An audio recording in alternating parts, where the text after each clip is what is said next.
tiasa.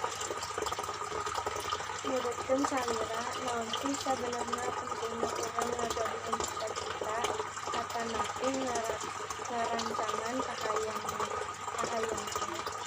Sabab cita-cita teh mangrupakeun tujuan tina kahirupan urang sanyana.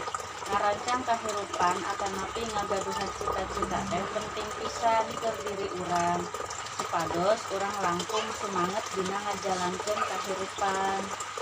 Kumaha jadina lamun sasaurang teu ngagaduhan cita-cita? Urang bakal ngerasa kabingungan, sabab urang teu ngagaduhan tujuan dina kahirupan. Saknyana hese apah henteu dina urang nyimpenan cita-cita teh? Saknyana tina ngagapai cita-cita teh teu hese, lamun urang bener-bener diajar di sakola ti ayeuna. Lamun dileukeunan pasti cita-cita urang bakal kasungkonan. Kunaon urang kudu ngagaduhan cita-cita cinta luhur?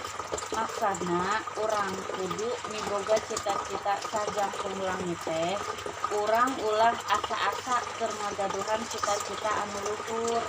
Urang kudu percanten ka nyalira yen urang teh bisa ngahantal cita-cita urang sorangan.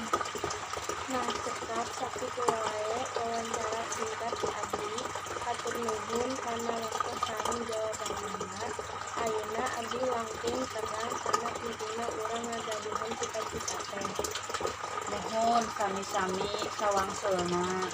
Assalamualaikum warahmatullahi wabarakatuh. Waalaikumsalam warahmatullahi wabarakatuh.